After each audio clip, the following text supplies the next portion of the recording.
So there's questions about what's going on with Cobb, and so I just want to address that real quick.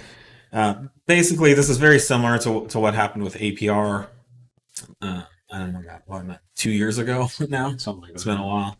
Um, uh, I'll speak to Volkswagen, Audi specifically, and we don't really follow what Cobb does real closely here, but this is interesting Yeah, I news, didn't know about this till and this morning.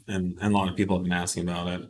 Um, so they're pulling back. They're another one of these private equity owned companies, and so they're very risk averse, and this is specifically a problem for Cobb that we don't necessarily face because Cobb offers a software product where shops can become pro tuners. And Cobb allows these shops to create their own files using Cobb software. Uh, this opens up Pandora's box for Cobb in many ways because Cobb's now not controlling what these pro tuners are doing. And these pro tuners have all gone out and made, you know, uh, egregiously small illegal files and are enthusiastically selling them. Now, I don't know. There's probably lots of rumors out there, and I don't like to speculate. Um, but I think it's safe to say that they're looking to remove themselves from some potential liability. Whether something has actually happened, And this, yeah, I mean that model is very tough to control because when you give someone else, the keys to the castle, yeah, that can then just turn things on and off, and it's still being sold under your banner. Um, that's a tricky place to be. I know the DS1 guys struggle with this, where they've done almost identically the same thing. Where well, and they're they, ex-cop guys. well, sure, but they are very careful about what switches and knobs they're giving people to turn Yeah. and how they're setting up their files. So what Cobb did, I don't know, this weekend, they gave it a fancy name called Greenspeed, Greenspeed.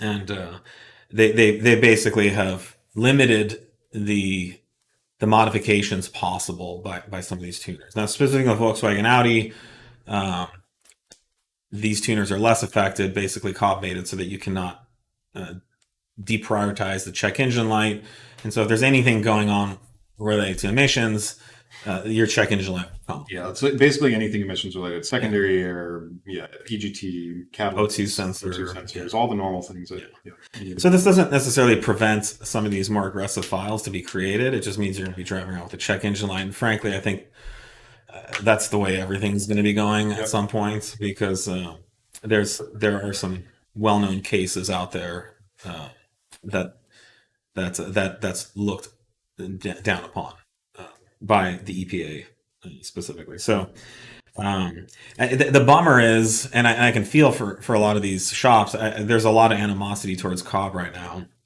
um, and it makes sense because there are literally small tuner shops that have built up their entire business around this pro tuner model. And, I mean, it was funny. One of our friends was complaining about Cobb the other night, and I want to text him and be like, "Well, I guess you don't have to worry about Cobb anymore." But on Sunday morning, some of these shop owners woke up and read on Facebook about how their entire business has been wiped out. Their Yeah, they were entire sitting there just doing these Cobb, files that were, lots I know, there was a lot of the protein removal. and then and Volkswagen Audi, it's one thing, but in the Subaru, I mean, it's a big deal. So, and then Cobb was also selling these products last week, and all of a sudden on Saturday, it's so that's where this animosity is coming from. On the other side, it's a free country, and everyone has a right to protect themselves and their business, and I guess people have a right to be mad about it. So Yeah. I think Cobb will be just fine.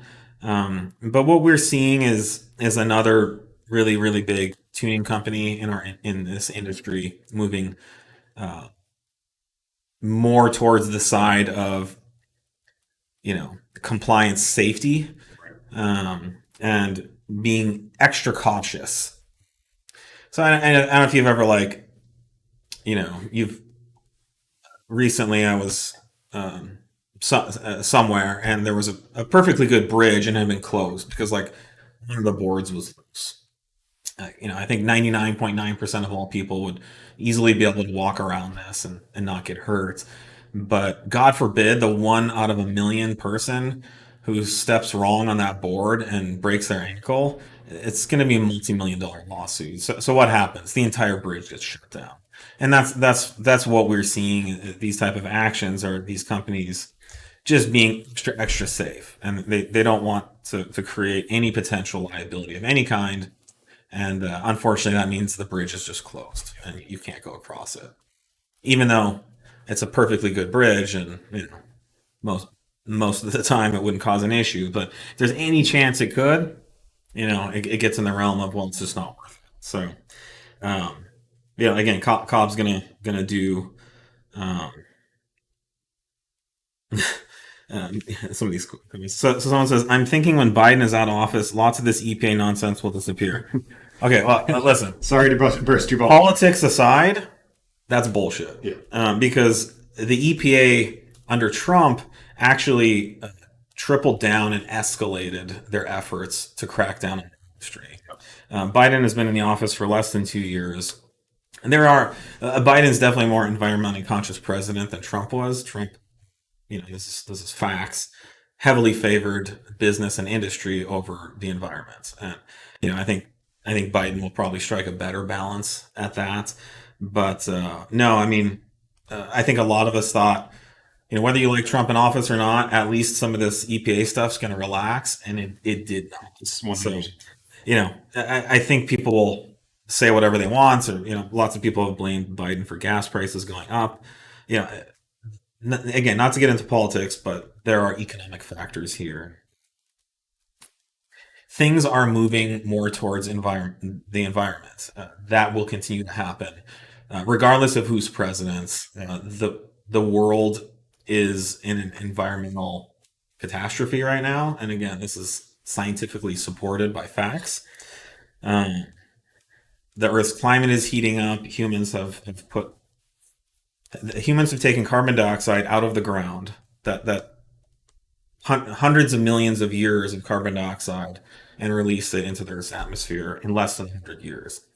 And so that is having an effect on the Earth, on the climate, and so you and we all, and I think I'm glad for my children and for their future that there does seem to be more movement towards making things better than worse right now. But the world as a whole is moving in snail's pace to address the concerns of this the climate catastrophe that we're encountering. And I think we're all part of this generation who grew up when there wasn't a climate catastrophe, and A lot of mop up. we're still kind of.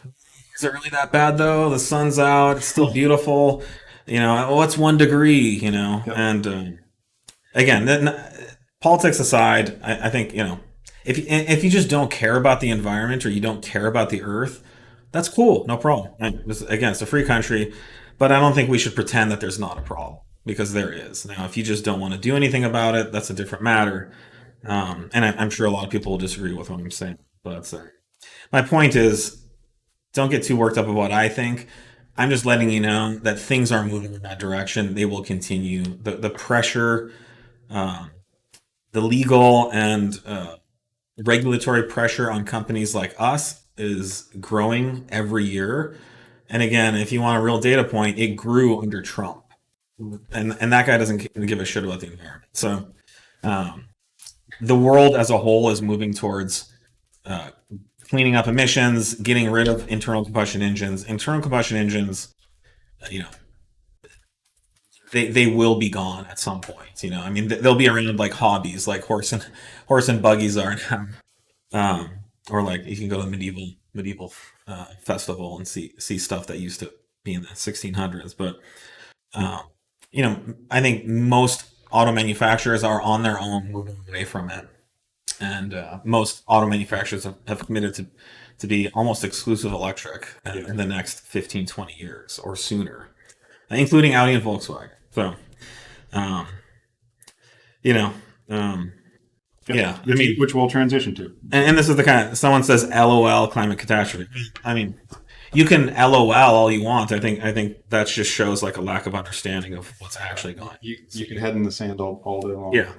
And again, agree with it or disagree with it, or care about it, don't care about it. It's things are heading in that direction, and we're feeling the pressure as a company too. So we're doing our best to wade through the potential liability and stuff. But it is what it is. The great thing too, as we stress a lot on this, is that there's almost no reason to even remove the emissions controls on any of these things unless you're in some sanctioned race series where it's outside of the scope of what that component can take. And someone says, "Let's stay with car speeds." Well, I'm talking about really talking about science. I'm talking about regulations. I'm talking about what presidents have done, what their records show. So. This all affects the car you drive. Yeah.